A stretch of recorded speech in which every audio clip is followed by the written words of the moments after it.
This is just food for thought. I'm not even sure if I like Iron Maiden anymore. But I want to. Someone should have made the what do you call it?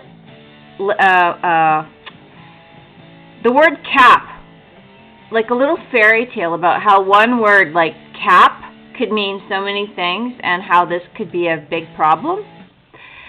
For instance, capitalism and caps lock.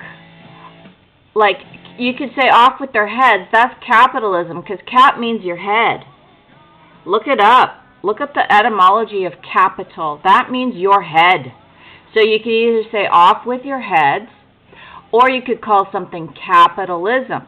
Now, I like Robert Kiyosaki, but he was saying that the capitalism that, he's talking about would sweep away the old, like, if blockbusters didn't survive when Netflix comes along. So capitalism sweeps away the old.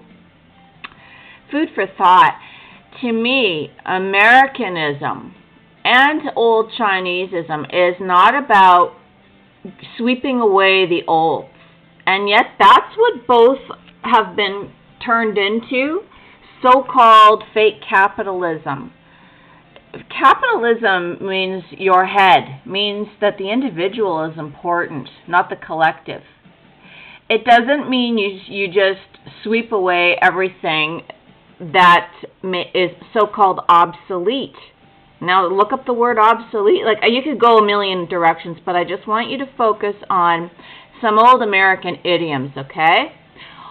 How about it's quality, not quantity? That's an idiom. How about you get what you pay for? That's an American idiom. We grew up with this. Can you think of some more? That goes completely against the grain of what they're saying is the definition of capitalism. Okay? I just want you to think about those two. And there are hundreds. And so that's all I'm going to say today or at the moment, because I just heard him say something about the definition of capitalism, how it sort of gets rid of bad shit. I beg to differ, but if that works for you, that's incorrect. Bring back knowledge from the elders. The elders are not alive today. Bring back some idioms. You get what you pay for. And conservatism means you conserve what is good. In fact, Socrates called the philosopher kings the guardians of the knowledge of what is good and evil.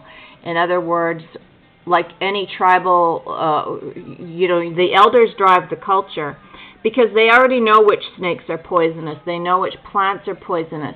You don't have to keep having your kids, experiment on new plants with stuff that's already been figured out. That's the point. You're the guardian of what is harmful and what is not harmful. Period. End of story. We're not going to have new experiments in this shit.